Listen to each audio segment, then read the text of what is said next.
Hello everyone, welcome to my YouTube channel English par excellence. LT grade की series को आगे बढ़ाते हुए आज का हमारा टॉपिक है the grapes of wrath. Most important ये नोवेल है जिसको लिखा है जॉन स्टाइनबेक ने। आज हम पढ़ेंगे कंप्लीट बायोग्राफी ऑफ जॉन स्टाइनबेक, इनके इम्पोर्टेंट वर्क्स, कंप्लीट समरी इन हिंदी, और लास्ट में पढ़ेंगे 50+ वन लाइनर क्वेश्चन को, जिससे कि हमारा टॉपिक एकदम क्लियर हो जाए। एग्ज़ाम का समय नज़दीक है, समय को बर्बाद नहीं करेंगे और जो इम्पोर्टेंट फैक्ट हैं जहाँ से क्वेश्चन बनते हैं बस उन्हीं को डिस्कस करेंगे हम। तो स्टार्ट करते हैं सेशन को। अभी तक आपने चैनल को सब्सक्राइब नहीं किया है तो चैनल को सब्सक्राइब जरूर कर लें, बेल आइकन प्रेस कर लें। आने वाली वीडियो बहुत ही ज़्यादा इम्पोर्टेंट महत्वपूर्ण होने वाली है, इसलिए आप तक जरूर पहुँचेगी। तो स्टार्ट करते हैं सेशन को। पहले हम पढ़ेंगे complete biography of John Steinbeck. Full name, paper में इनका फुल नेम पूछा जाता है। इनका फुल नेम है जॉन अर्नेस्ट स्टाइनबेक जूनियर। ये कौन थे? जूनियर थे। बॉर्न हुआ था 27 फरवरी 1902। प्लेस बर्थ है इनका सलीनस, कैलिफोर्निया, यूएसए। इनका जन्म यूएसए में हुआ था। इस जगह का नाम है Salinas, California, USA, United State of America. डायर होती है इनकी 20 दिसंबर 1968। इनकी डेथ हो जाती है 1968 में। और कहाँ पर हुई थी इनकी डेथ? डेथ प्लेस है न्यूयॉर्क सिटी, यूएसए में। न्यूयॉर्क में ही इनकी डेथ हो जाती है। इनकी नेशनलिटी है अमेरिकन है ये। इनके फादर का नाम था जॉन अर्नेस्ट स्टाइनबेक सीनियर। ये क्या थे? सीनियर थे। वो जूनियर है, ये क्या है? सीनियर है। मदर का नाम था ओलिव हैमिल्टन स्टाइनबेक, जो क्या थी? स्कूल टीचर थी। इसको भी ध्यान रखना है। स्पाउजेज, इनकी 3 पत्नियां थीं। पहले का नाम था एलिने एंडरसन स्टाइनबेक, दूसरी का नाम है गुंडलियन कॉन्गर, और कैरोल हेनिंग इनकी पत्नियां हैं। इनका प्रोफेशन था, ये नोवेलिस्ट थे, शॉर्ट स्टोरी राइटर थे और जर्नलिस्ट थे। इन पॉइंटों को ध्यान रखना। ये क्या थे? शॉर्ट स्टोरी राइटर और जर्नलिस्ट। लिटरेरी मूवमेंट से जुड़े थे सोशल रियलिज्म और नेचुरलिज्म। ये फेमस फॉर जाने जाते हैं portrayal of the lifes of working class people. ये जाने जाते हैं lifes of working class of people, migrants and the oppressed, इनके लिए जाने जाते हैं। इनकी राइटिंग स्टाइल है सिंपल, एकदम सिंपल है। Direct prose with deep social concern, गहराई मिलती है इनके में। इनके कुछ मेजर वर्क हैं, इनको देखते हैं। जैसे एक वर्क है द ग्रेप्स ऑफ रॉथ, जो आज का हमारा टॉपिक भी है। रॉथ का मतलब होता है गुस्सा, जो आया था 1939। आज का हमारा टॉपिक है, एलटी ग्रेड के सिलेबस में लगा हुआ है, बहुत ही ज़्यादा इम्पोर्टेंट ये नोवेल है। अगला है ऑफ माइस एंड मैन, ये नोवेला है जो आया था 1937 में। ईस्ट ऑफ ईडन जो आया था 1952 में। द पर्ल जो आया था 1947 में। कोलरी रॉ जो आया था 1945 में। टोटिला फ्लैट कॉमिक नोवेल है। ईस्ट ऑफ ईडन ये मल्टी जनरेशन एपिक है। रेड पोनी ये नोवेला है। कप ऑफ गोल्ड ये नोवेला है, ये नोवेल है। द पास्चर्स ऑफ हेवन ये शॉर्ट स्टोरीज है। द बेवार्ड बस ये नोवेल है। द पर्ल ये नोवेला है। Once there was a war ये नॉन फिक्शन वर्क है इनका। The winter of our discontent ये नोवेल है इनका। American with Charley in search of America, इनका इम्पोर्टेंट वर्क है इनका। The acts of King Arthur and his noble knights, ये फिक्शन है इनका, फिक्शन। वर्किंग डेज जाने जाते हैं इनके, the journals of the grapes of wrath. इनकी थीम क्या है? इनकी थीम है, इनकी थीम देखने को मिलती है पॉवर्टी, पॉवर्टी गरीबी, इनजस्टिस अन्याय, ह्यूमन डिग्निटी, फ्रेंडशिप और सर्वाइवल, सोशल और इनइक्वलिटी देखने को मिलती है। इनकी मेजर थीम है। अवार्ड्स, अवार्ड्स बहुत इंपॉर्टेंट है, ये पेपर में पूछ रहा है इन कौन कौन से अवार्ड्स मिले थे। तो इनको मिला था पुलित्जर प्राइज 1940 में। किसके लिए मिला था? जो आज का टॉपिक भी है, द ग्रेप्स ऑफ रॉथ। इनको मिला था नोबेल प्राइज इन लिटरेचर 1962। इसको तो ध्यान रखना है, मैंने इसको अच्छे से हाईलाइट कर दिया है। ये क्या था? Nobel prize in literature 1962। ये मोस्ट इम्पोर्टेंट राइटर है क्योंकि इनको मिला है Nobel prize. Literary importance, one of the greatest American writers of 20th century. ये बहुत ज़्यादा ग्रेटेस्ट राइटर है क्योंकि इनको मिला है Nobel prize. Known as the voice of common people, जाने जाते हैं एक आम जनता की आवाज़ के रूप में, ड्यूरिंग द ग्रेटेस्ट डिप्रेशन। आज हमारा टॉपिक है जो एलटी ग्रेड के सिलेबस में दिया गया है, एलटी ग्रेड के एग्जाम पॉइंट ऑफ व्यू से देखते हुए, ये द ग्रेप्स ऑफ रॉथ ये हमारा टॉपिक है, जिसके ऑथर आपको पता ही है, जॉन स्टाइनबेक है। ये पब्लिश हुआ था 1939 में। इसको ध्यान रखेंगे, पब्लिकेशन डेट अक्सर पेपर में पूछी जाती है, पब्लिकेशन डेट तो पूछी जाती है। इसका जॉनरा क्या है? ये सोशल रियलिस्ट नोवेल है। इसकी सेटिंग है ओक्लाहोमा। ये ओक्लाहोमा क्या है? ये अमेरिका का क्या ये स्टेट है। ये 46 नंबर है। अमेरिका में कुल 50 स्टेट है, रखेंगे 50 स्टेट है, 50 राज्य है, जिसमें ये कौन सा है? ये 46वें नंबर का स्टेट है, ओक्लाहोमा। क्या रखेंगे? 46 नंबर का स्टेट है। जैसे हमारे राज्य में जितने देश में राज्य हैं, वैसे अमेरिका में 50 स्टेट है। इसको ध्यान रखेंगे।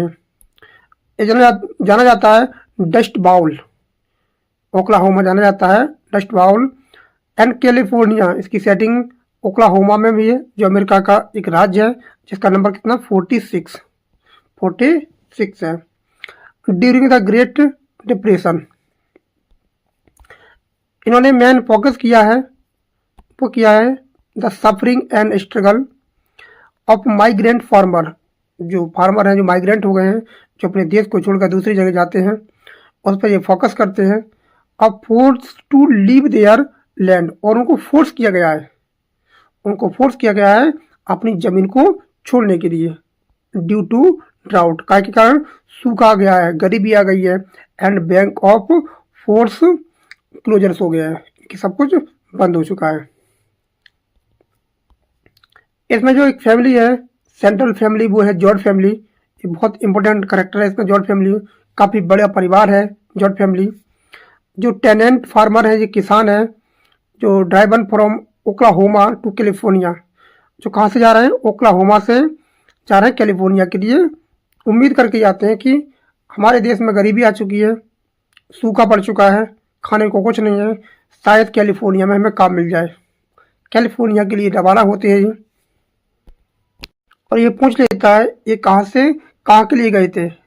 ये रवाना होते हैं कैलिफोर्निया के लिए। एक किराएदार है, किराए के किसान है, और search for work and dignity, और काम के लिए, आत्मसम्मान को खोजने के लिए कहा जाते हैं, ये कैलिफोर्निया जाते हैं, लेकिन वहाँ भी इनको काम नहीं मिलता है। इसमें दिखाया गया है गरीबी क्या होती है, भुखमरी क्या होती है, तो बहुत ही अच्छे से इन्होंने इसको लिखा है। इसमें जो प्रोटोगनिस्ट है वो था टॉम जॉर्ड। इसमें टॉम जॉर्ड एक प्रोटोगनिस्ट है जो स्ट्रॉन्ग है, involving character who become socially conscious है। इसकी थीम क्या है? इसमें आपको देखने को मिलेगा पॉवर्टी, इसमें गरीबी आपको देखने को मिलेगी, और मिलेगा एक्सप्लॉयटेशन मिलेगा, गरीबी और शोषण देखने को मिलता है। इसमें देखने को मिलता है ह्यूमन डिग्निटी और एंड सर्वाइवल, मानवीय गरिमा और अस्तित्व देखने को मिलता है। इसमें मिलता है सोशल इंजस्टिस, सामाजिक अन्याय, फैमिली यूनिटी, पारिवारिक एकता, मतलब इतनी गरीबी होने के बाद भी ये लोग इकट्ठे रहते हैं। इसमें देखने को मिलता है कलेक्टिव स्ट्रेंथ ऑफ पीपल, लोगों की सामूहिक शक्ति। लोग जब ग्रुप में रहते हैं तो शक्तिशाली होते हैं। जब परिवार बिखर जाता है, अलग अलग हो जाता है, तो उसको तोड़ना आसान होता है।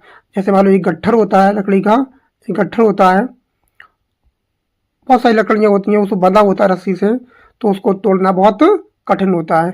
जब इस गट्ठर में से एक लकड़ी निकल जाती है तो उसको आसानी से तोड़ा जा सकता है। यूनिटी, एकता बहुत बड़ी चीज़ होती है, भाई इसमें दिखाया गया है। इसमें देखने को मिलता है conflict between capitalism and humanity, पूंजीवाद और मानवता के बीच संघर्ष को दिखाया गया है और बहुत ही ज़्यादा अच्छे से इसको रिप्रेजेंट किया गया है।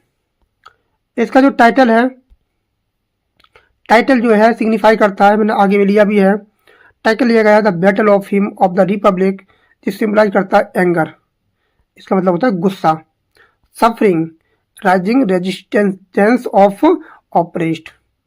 इसकी जो स्टाइल है वो सिंपल है, पावरफुल प्रोज है। इसमें जो इंटरकैलरी चैप्टर्स हैं डिस्क्राइबिंग करते हैं कलेक्टिव सोशल कंडीशन के बारे में।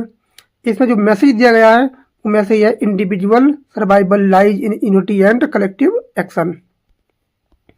इसकी जो एंडिंग होती है, एंडिंग है इमोशनल है, सिंबॉलिक है और हाईलाइटिंग करती है होप, अंत में मिलती है आशा, ह्यूमैनिटी, गरिमा, सैक्रिफाइस, बलिदान, एमिड, डिस्पेयर। और इसी के लिए, इसी नोबेल के लिए इनको मिला था पुलित्जर प्राइज 1940 में। ये जो आया था, जो द ग्रेप्स ऑफ रॉथ है, जो आया था 1939 में, ध्यान रखेंगे। एक साल बाद इनको इसी के लिए पुलित्जर प्राइज मिला था। ये पूछ सकता है पेपर में, इसी वर्क से इनको क्या मिला था? पुलित्जर प्राइज मिला है। और कंट्रीब्यूटेड टू स्टैनबैक नोबेल प्राइज, और इसी से बहुत ज़्यादा इनको हेल्प मिलती है नोबेल प्राइज के लिए, जो मिला था 1962 में। लिटरेरी इंपोर्टेंस क्या है इसका? ये कंसीडर करता है one of the greatest American novel, a powerful protest and noble exposing social and economic injustice के बारे में बताता है। अब हम पढ़ेंगे इसकी important characters, the grapes of wrath. इसमें जो पहला कैरेक्टर है वो है टॉम जॉर्ड, ये प्रोटोगनिस्ट है और माँ एंड पास फेवरेट सन है। ये दो कैरेक्टर है, इनके माता पिता है, इनका फेवरेट सन है ये। एक कैरेक्टर है माँ जॉर्ड, ये कौन है? मदर ऑफ जॉर्ड फैमिली, ये जॉर्ड फैमिली की माता जी हैं और सिटाइडेल ऑफ फैमिली है। नेक्स्ट कैरेक्टर है पा जॉर्ड, ये पा जॉर्ड कौन है? माँ जॉर्ड का हस्बैंड है और टॉम फादर है, ये टॉम जॉर्ड का कौन है? पिता है। नेक्स्ट कैरेक्टर है जिम कैसी, ये कौन है? ये फॉर्मर प्रीचर है, ये वक्ता है, प्रीचर है और moral voice of the novel है। अगला कैरेक्टर बहुत ज़्यादा इंपॉर्टेंट है, रूज ऑफ शरोन, ये बहुत ज़्यादा इंपॉर्टेंट है। द ओल्डेस्ट ऑफ माँ एंड पा जॉर्ड्स डॉटर है और क्या है? कॉनिन्स वाइफ है, ये कॉनिन्स की वाइफ है इसकी और टॉम्स सिस्टर है, ये टॉम की बहन है और कॉनी ये कैरेक्टर है इसकी, ये वाइफ है। अगला कैरेक्टर है इसमें ग्रैंडपा जॉर्ड, ये ग्रैंडपा जॉर्ड जो है वो टॉम जॉर्ड्स की ग्रैंड फादर हैं, ये ग्रैंड फादर है और हस्बैंड ऑफ ग्रैंडमा जॉर्ड के हस्बैंड है ये। इसको याद रखेंगे, ये ग्रैंडपा कौन है? ग्रैंडमा जॉर्ड के हस्बैंड है। अगला कैरेक्टर है अल जॉर्ड, जो टॉम से यंगर ब्रदर है, जो टॉम जॉर्ड है उसका छोटा भाई है और falls in love with Agnes Wainwright और इसी लड़की से प्रेम करने लगता है। ये ध्यान रखेंगे इसको। ये एक लड़की है, इससे प्रेम करने लगता है। अगला करेक्टर है तुम्हारा, इसमें दो फैमिली है, एक विल्सन फैमिली भी है, इसको भी याद रखना। एक जॉर्ज फैमिली है, एक विल्सन फैमिली है। अगला करेक्टर है आईबी विल्सन एंड सैरी विल्सन, एक परिवार है ये। इसमें दो परिवार हैं, एक जॉर्ज फैमिली, एक विल्सन फैमिली है। और एक दो व्यक्ति हैं, आईबी विल्सन और सैरी विल्सन। एक कपल है जो गोइंग टू कैलिफोर्निया, जो कैलिफोर्निया जाते हैं। जॉर्ज जॉर्ज फैमिली जो है वो मिलती है इनसे ऑन द हाईवे, जो हाईवे का नाम है हाईवे 66, इसको याद रखना है। हाईवे 66 से ये मिलते हैं दोनों सब लोग।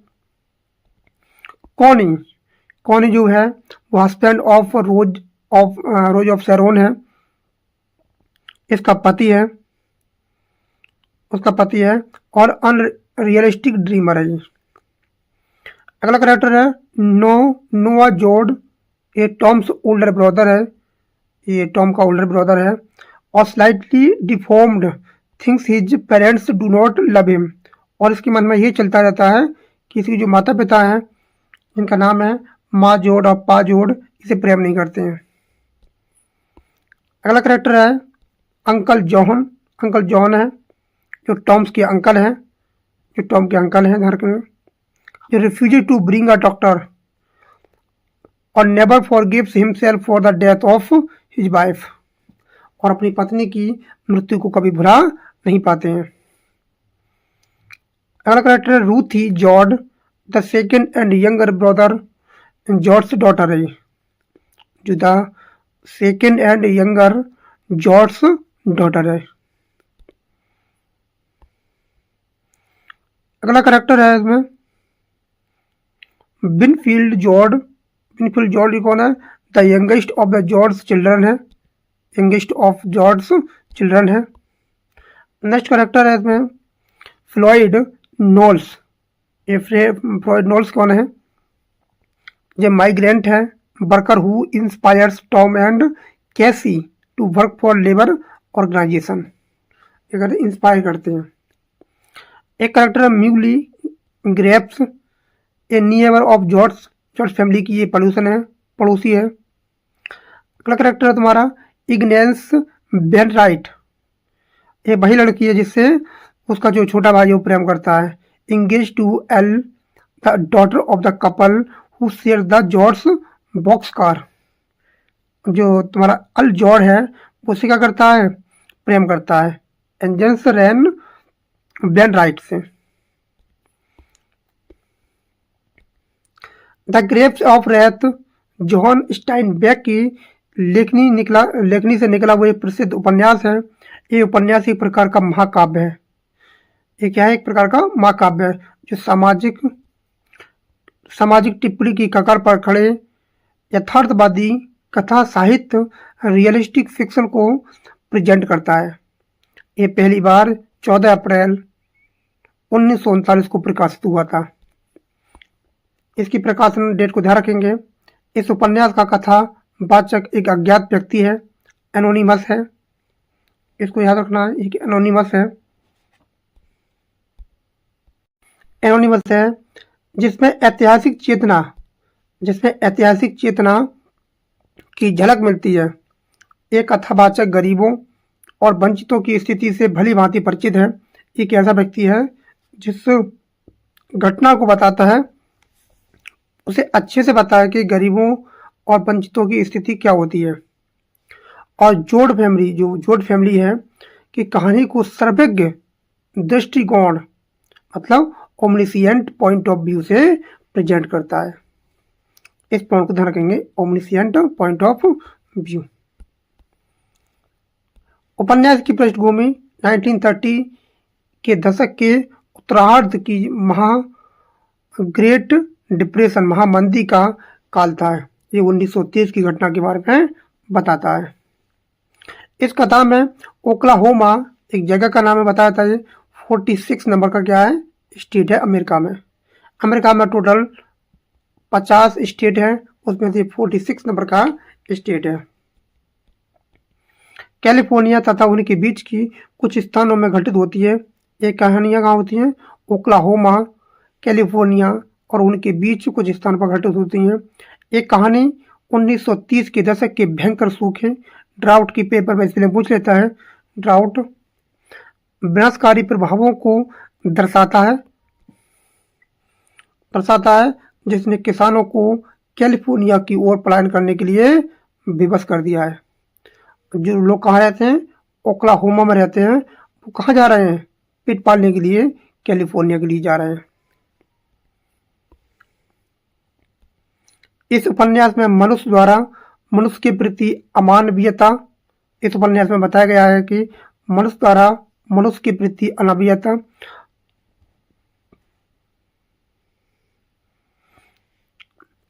अमानवीयता, क्रोध की गरिमा, परिवार की रक्षक शक्ति, प्रेम, एकता में शक्ति, संघर्ष द्वारा जीवन निर्वाह तथा परोपकार, ये भी पूछता है पेपर में। परोपकार की अल्टरिज्म और स्वार्थ, सेल्फलेसनेस की शक्तिशाली प्रभाव जैसे विषयों को संभावित किया गया है। प्रवासी मजदूर है, माइग्रेंट मजदूर है, कुछ सबसे अधिक कष्ट अपने ही जैसे मनुष्य से सहना पड़ता है। ये अत्यंत त्रास है। उनके साथ पशुओं जैसा व्यवहार किया जाता है। उन्हें एक गंदे सड़क शिविर से दूसरे शिविर में भटकने के लिए मजबूर होना पड़ता है। उन्हें उचित मजदूरी नहीं दी जाती है। जीवित रहने की मजबूरी में वे अपने भाइयों के विरुद्ध खड़े हो जाते हैं। जॉर्ज परिवार जो है कि कहानी प्रवासी मजदूरों के सामूहिक जीवन की एक कहानी बन जाती है। उनको उतना वेतन नहीं दिया जाता है जितना वो चाहिए। एक कहानी बताती है कि 20 फैमिली बिकम वन फैमिली, एक 20 फैमिली जो होती हैं 20 परिवार का एक परिवार बन जाता है। द चिल्ड्रन ऑफ ऑल, बस सभी बच्चों के बच्चे साझा हो गए हैं। द लॉस ऑफ होम, घर का नुकसान हो गया है। बिकम वन लॉस, घर का नुकसान एक साझा हो गया है। And the golden time in the best was on dream, और पश्चिम में स्वर्णिम अच्छे दिन थे, समय का एक साझा सपना बन गया है। 20 परिवार का एक परिवार बन चुका है जॉर्ज फैमिली, ध्यान रखेंगे। उपन्यासकार गरिमा और क्रोध की बीच गहरा संबंध स्थापित करता है। इसमें आपको मिलता है गरिमा, डिग्निटी, और इसमें देखने को मिलता है रेज, गुस्सा। और जो इसका टाइटल भी है द ग्रेप्स ऑफ रॉथ, रॉथ का मतलब होता है बहुत ज़्यादा, एक्सट्रीमली एंगर। आवश्यकता इस बात की है कि भय को क्रोध में बदला जाए। ये क्रोध आत्मसम्मान का स्वस्थ रूप से बन जाता है, और भूमिधर और व्यापारी अपने स्वार्थ के लिए कारण ऐसी व्यवस्था विकसित करते हैं जो हजारों परिवारों को गरीब की गिरफ्त में ले लेती है। प्रवासी लोग एक दूसरे से जुड़ जाते हैं और जीवन निर्वाह के लिए अपने सपनों को, बोझ को साझा करते हैं। ये नोवेल जो है, this novel is dedicated to Carol, ये डेडिकेट किया गया है Carol who build this book and to Tom who lived it. ये जो है कैरोल जिन्होंने इस पुस्तक को जन्म दिया है, और टॉम जिन्होंने इसे जिया है। एक व्यक्ति है कैरोल जो who willed the book to Tom who lived it. Carol जिन्होंने इस पुस्तक को जन्म दिया है, और टॉम जिन्होंने इसे जिया। दो व्यक्ति हैं, कैरोल और टॉम। टॉम को ये कहानी डेडिकेटेड है। इस बात को पूछ सकता है ये जो नोवेल है किसको डेडिकेटेड है। इसमें 30 चैप्टर्स हैं, इसमें 30 चैप्टर हैं, और which are not given any title, लेकिन किसी को टाइटल नहीं दिया गया है।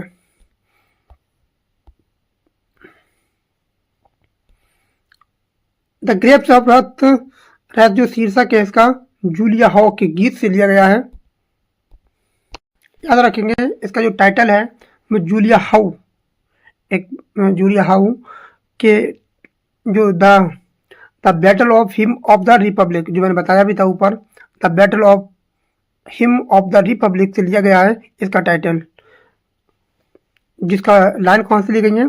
The mine eyes have seen the glory of coming of the lord. He is trampling out of the vintage where the grapes of wrath are stored. ये क्या इसका टाइटल है, यहाँ से इसके टाइटल को निकाला गया है, जो किसकी है, जो जूलिया हाउ की the battle of him of the Republic से लिया गया है इसका टाइटल। ये पेपर में पूछा जा सकता है इसका टाइटल कहाँ से लिया गया है। He hath loose the fatal lightning of his terrible swift sword और his truth is marching on.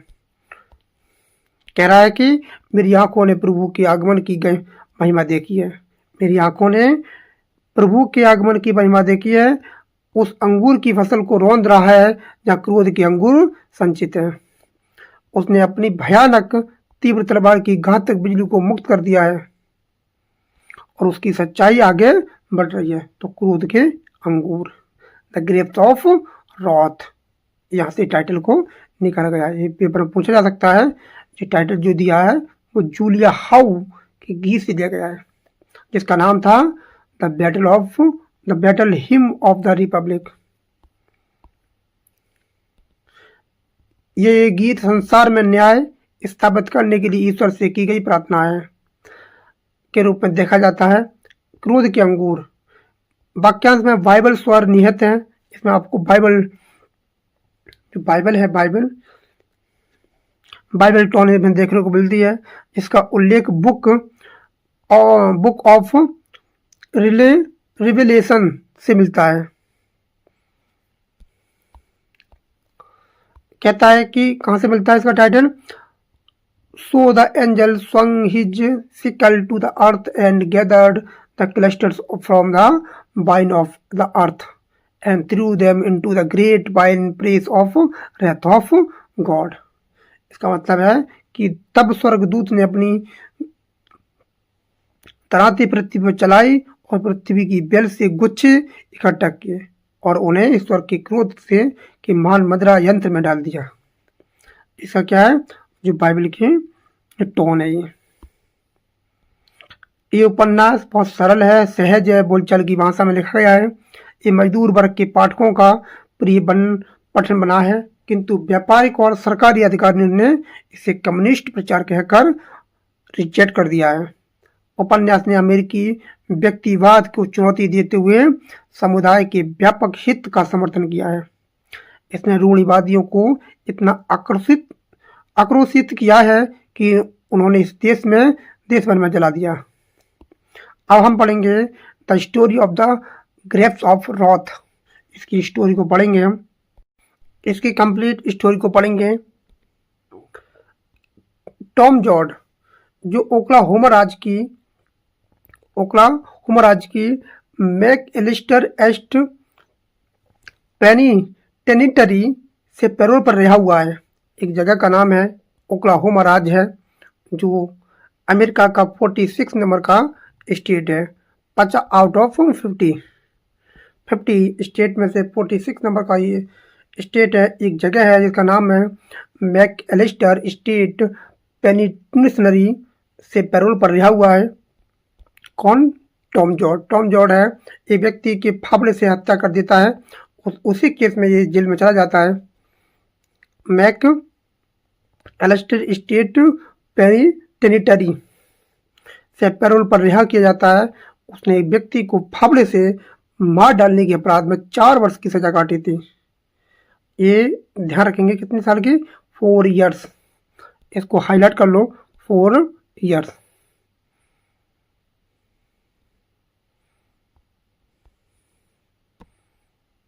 ये क्या है, 4 ईयर्स है। ध्यान रखेंगे ये कितना, 4 ईयर्स से इसने सजा काटी है, 4 साल। इस पॉइंट को हाईलाइट कर लीजिए। काटी थी। रिहा होने के बाद वह अपने परिवार के खेत ओक्लाहोमा लौटता है। अपने परिवार के खेत ओक्लाहोमा में लौटता है।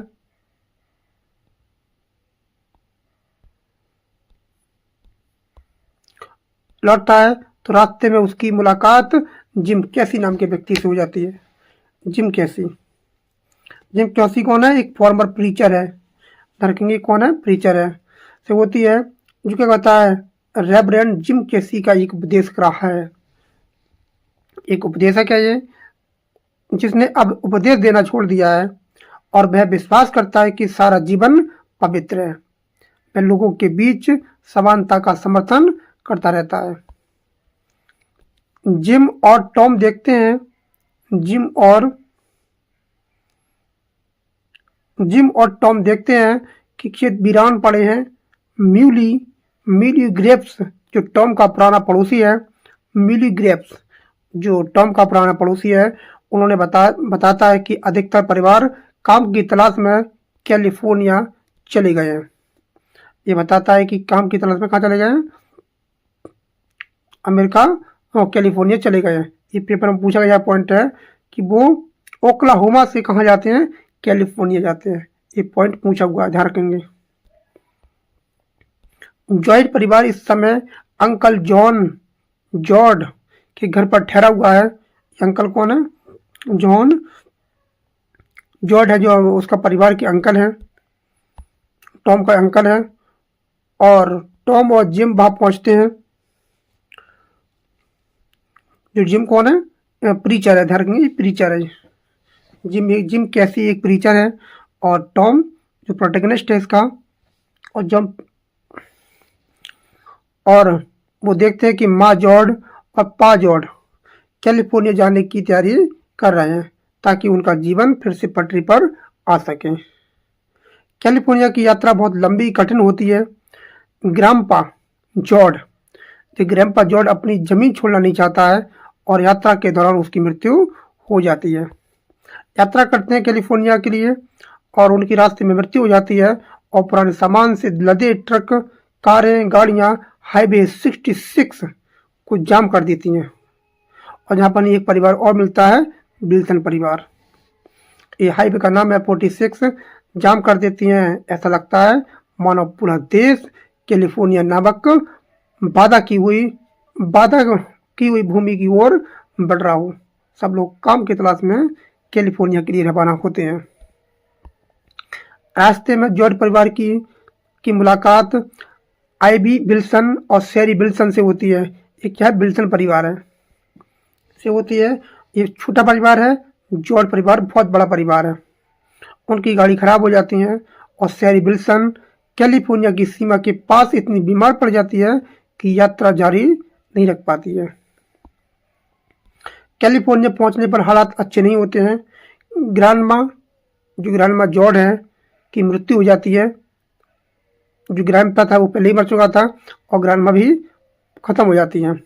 परिवार की एक गंदे शिविर से दूसरे शिविर में भटकता रहता है। काम और भोजन की तलाश कठिन हो जाती है। काम नहीं मिलता है उनको। परिवार को एकजुट रहने की कोशिश भी चलती रहती है।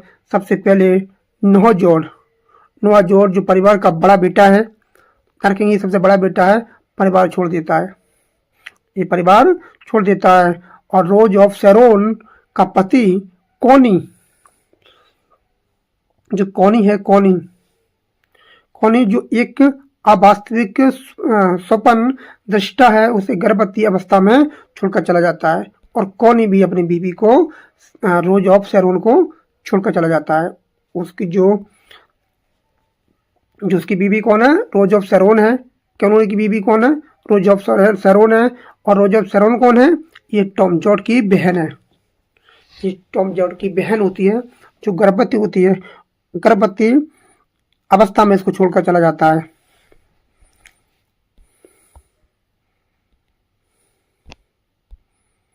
कैलिफोर्निया में प्रवासियों के प्रति एनिमिटी, शत्रुता, स्थानीय लोग उन्हें ओकीज कहकर नफरत करते हैं।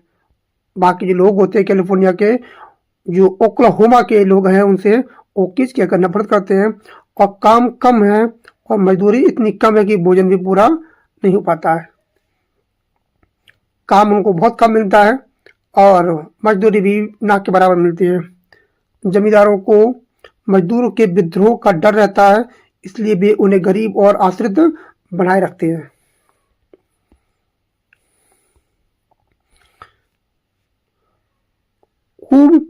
हुबरिविल कैंप में पुलिस अधिकारी से तीखी बहस हो जाती है।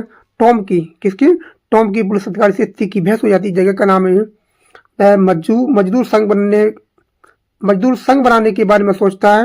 विवाद हिंसक हो जाता है और जिम कैसी एक पुलिस अधिकारी को बेहोश कर देता है और उसे गिरफ्तार कर लिया जाता है।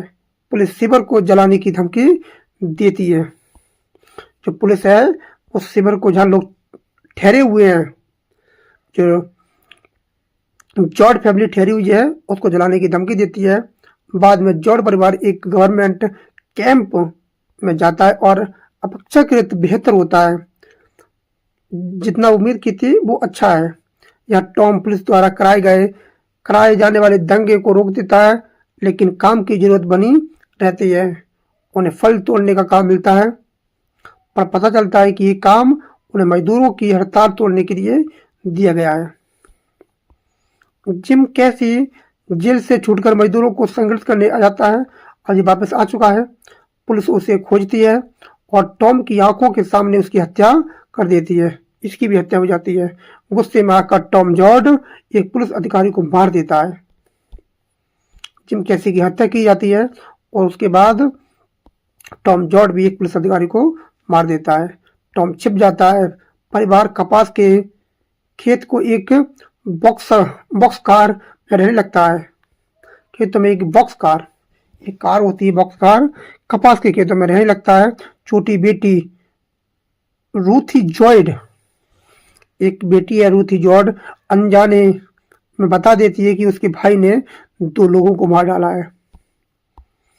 माँ जॉर्ज डर जाती है और टॉम को वहां से भेज देती है। टॉम जिम कैसी के अधूरे काम को पूरा करने और मजदूरों को संगठित करने का निकल पड़ता है। कपास का मौसम समाप्त होने वाला होता है। काम खत्म होने का डर सबको सताने लगता है। तेज बारिश होती है, बाढ़ आ जाती है। और रोज ऑफ शेरोन एक मृत बच्चे को जन्म देती है। इसका जो पति था, जब ये प्रेग्नेंट थी, इसका पति छोड़ के चला जाता है। अब इसको एक बच्चा हुआ है जो कैसा है, मृत है। एक मृत बच्चे को जन्म देती है ये। परिवार पास के एक सूखे खलिहान में शरण लेता है। वहां भी एक भूखे व्यक्ति, वहां क्या देखते हैं, एक भूखे मरते आदमी और उसके बेटे को देखते हैं। इसका बेटा मर चुका है शेरोन का, और ये जो एक परिवार है, एक आदमी है जो भूखा है और उसका बेटा उसको देखती है, जॉर्ज फैमिली। माँ जॉर्ज समझ जाती है कि रोज ऑफ शेरोन के पास दूध है। वो व्यक्ति भूख से मर रहा है। ये जो बूढ़ा व्यक्ति है, ये बूढ़ा व्यक्ति भूख से मर रहा है और उसे खाने के लिए कुछ भी नहीं है। लेकिन अभी रोज ऑफ शेरोन ने एक मृत बच्चे को जन्म दिया था, लेकिन उसके पास मिल्क है, दूध है, क्योंकि उसके बाद बच्चा नहीं है तो दूध तो आएगा ना। तो दूध है तो माँ जॉर्ज समझ जाती है कि रोज ऑफ शेरोन के पास दूध है। वह सबको बाहर भेज देती है और रोज ऑफ शेरोन से कहती है कि तुम भूखे आदमी को दूध पिला दो। उसे कहती है तुम दूध पिला दो, और उसके सिर को सहारा देती है। और जो रोज ऑफ शेरोन है उस बूढ़े व्यक्ति के सिर को पकड़ लेती है और अपनी ब्रेस्ट से निकालकर उसको अपना दूध पिला देती है। रहस्यमय मुस्कान के साथ ये उपन्यास का अंत होता है, और अंत में मानवीय करुणा, त्याग और आशा का प्रतीक होता है। अंत में वो उसे दूध पिला देती है। उस बूढ़े व्यक्ति की भूख से जो मर रहा होता है उसको जीवन मिल जाता है। अब हम पढ़ेंगे 50+ ऑनलाइन क्वेश्चन को, जिससे कि हमारा टॉपिक एकदम क्लियर हो जाए। पहला क्वेश्चन है, who wrote the grapes of रॉथ? तो जॉन स्टाइनबेक है। In which year by the grapes of wrath first published? 1939 में हुआ था। On which date was grapes of wrath published? ये था अप्रैल 14, 1939, 14 अप्रैल 1939। What kind of novel The Grapes of Wrath? An epic and realistic social novel। ये क्या है? एक epic की तरह देखा जाता है, जो रियलिस्टिक सोशल नोवेल है। What historical period does the novel depict? तो कौन सा था वो था the great depression of 1938। Which natural disaster, तो कौन सी महामारी थी, तो forced farmer to migrate in the novel, तो द ड्राउट ऑफ द 1930 1930 के दशक में सूखा आ गया था, भूखमरी आई थी, लोग भूख से मर रहे थे, तड़प रहे थे। तब ओक्लाहोमा की नाम की जगह को छोड़ देते हैं और कहाँ जाते हैं, कैलिफोर्निया जाते हैं। From which state do the जॉर्ज माइग्रेट, तो Oklahoma. To which state do the migrant travel in search of work, तो कहाँ जाते हैं काम की तलाश में, California. What famous highway is associated with the migrants journey, तो हाईवे 66, इसको ध्यान रखना है। Who is the protagonist of the Grapes of Wrath, तो ये कौन है, टॉम जॉर्ड है। Why was Tom Joad imprisoned, तो वो क्यों जेल गया था, for killing a man with a shovel, उसने एक व्यक्ति को मार दिया था। अगला क्वेश्चन है, how long was Tom George in prison, तो कितने दिनों तक वो जेल में रहता है, तो 4 years, 4 साल। From which prison in Tom George released, तो होता है कौन सी जगह होती है जहाँ से वो रिलीज होता है, जगह का नाम है McAlester state penitentiary. Who is former preacher is the in the novel, कौन है, जिम कैसी। What belief does Jim Casey hold about life, तो all life is holy, वो मान लेता है कि पूरा जीवन एक पवित्र है। Who informs Tom that families have migrated to California, तो देता है म्यूली ग्रेप्स, बताता है कि तुम्हारा परिवार कैलिफोर्निया के लिए जाने के लिए तैयार है। Who is the backbone of the George family, तो माँ जॉर्ज। माँ जॉर्ज कौन होती है, उसकी बैकबोन है, रीढ़ की हड्डी है, बैकबोन है। हु इज टॉम जॉर्ज फादर, तो पा जॉर्ज। Which family member refuse to leave the land and dies on the journey, तो ग्रैंडमा जॉर्ज। व्हाट हैपन टू ग्रैंडमा जॉर्ज इन कैलिफोर्निया, सी डाइज, वो भी मर जाती है। ये ग्रैंडपा भी मर जाता है और ग्रैंडमा भी मर जाती है। With George brothers leave the family first, तो कौन सा व्यक्ति है जो सबसे पहले जॉर्ज फैमिली को छोड़ देता है, बता, नूह जॉर्ज। Who is Rose of Sharon, ये कौन है, टॉम जॉर्ज की सिस्टर है। Who abandons Rose of Sharon during the journey, तो कौन, कोई नहीं, ये छोड़ देता है, कौन ही इसका पति है, उसको ये भी छोड़ देता है अपनी पत्नी को। What nickname do the local give migrant or workers, तो क्या देते हैं, ओकीज, ओकीज से घृणा करते हैं वो।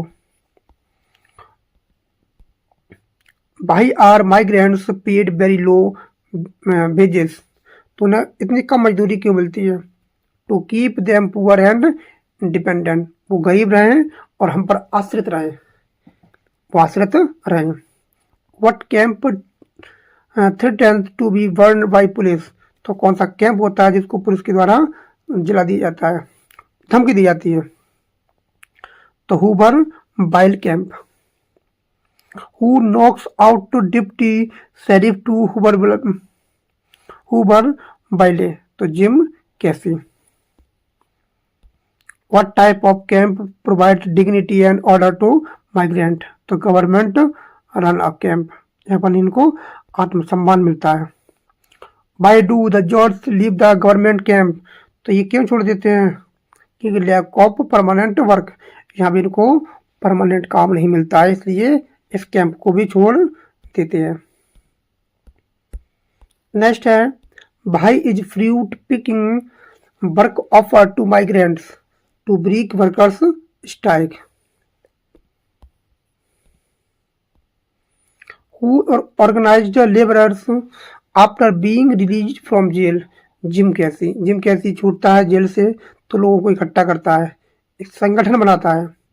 Who kills जिम कैसी, द पुलिस जिम कैसी को मार देती है। Who kills a police officer in anger, गुस्से से कौन मार देता है पुलिस वाले को, Tom George. Where does the Tom George family live later, तो कहाँ रहती है वो? एक कपास के खेत में, इन अ बॉक्स कार में रहते हैं वो। Who accidentally reveals the Tom secret, so हमने 2 व्यक्तियों को मारा था, एक व्यक्ति को मारा था पुलिस वाले को, ये बता देती है Ruthie Joad. Why is Tom forced to leave his family, तो उसे छोड़ने के लिए मजबूर कर दिया जाता है कि टू अवॉइड अरेस्टेड, कहीं उसे पकड़ ना ले police. What mission does the Tom continue after leaving, और क्या करता है? ऑर्गेनाइजिंग माइग्रेंट वर्कर, लोगों को इकट्ठा करता है, संगठन बनाता है। What natural disaster ends in cotton season, कपास के खेत में क्या आता है? फ्लड आती है, बाढ़ आती है। What happen to Rose of Sharon's baby, तो it is born dead. Where does the family take shelter at the end, तो इट बाढ़ में करते शरण लेते हैं वो। Who feeds the starving man in the final scene, तो कौन उसको दूध पिलाती है? तो रोज ऑफ शेरोन, उस बूढ़े व्यक्ति को जो भूख से मर रहा है उसको अपना दूध पिलाती है। What does the final scene symbolise, जो फाइनल सीन है वो सीन है वो सिम्बलाइज करता है ह्यूमन कंपेशन एंड होप को। Who is the narrator of the novel, इसका नरेटर कौन है? एनोनिमस है, ओमनिशिएंट नरेटर है। How many chapters does the grapes of Wrath have, इसमें 30 चैप्टर है। Are the chapter title in the novel, no, कोई title नहीं दिया गया है इसका। To whom is the novel dedicated, तो कैरोल एंड टॉम के लिए डेडिकेटेड है। What famous song inspired the title the grapes of रॉथ, तो क्या था? The Battle Hymn of the Republic. From which biblical book does the phrase grapes of wrath come, the Book of Revelation. What writing style is used in the novel, तो colloquial and accessible, एक सामान्य भाषा का प्रयोग किया गया है। Which class specially like the novel, the working class. Who opposed and burn the novel, तो क्या था? कंजर्वेटिव्स एंड ऑफिशियल लोग होते हैं, वो क्या करते हैं? वो इसका विरोध करते हैं। What ideology does the novel challenge, कैसी आइडियोलॉजी है इसमें? American individualism. What value does the novel promote, तो इसमें देखने को मिलता है community welfare and unity. What central emotion connect dignity and resistance of novel, तो रैथ, गुस्सा। What does the Steinbeck show and stronger than selfishness, तो altruism, परोपकारिता। तो ये हमारा टॉपिक था। कल का जो टॉपिक है वो सरप्राइज है। कल संडे है, संडे को बहुत ही बेहतरीन प्रैक्टिस आएगी, बहुत ही ज़्यादा इम्पोर्टेंट होगी। यहाँ से आपको एग्जाम में डायरेक्ट क्वेश्चन देखने को मिलेंगे। तो संडे वाली सीरीज को देखना ना भूलें संडे को। तो मिलते हैं संडे को एक ही बेहतरीन प्रैक्टिस के साथ। और आपने अभी तक चैनल को सब्सक्राइब नहीं किया है तो चैनल को सब्सक्राइब जरूर कर लें। तो मिलते हैं संडे को। Thanks a lot for watching this video. Thank you everyone, have a nice day. पढ़ते रहें, मेहनत करते रहें, सफल जरूर होंगे।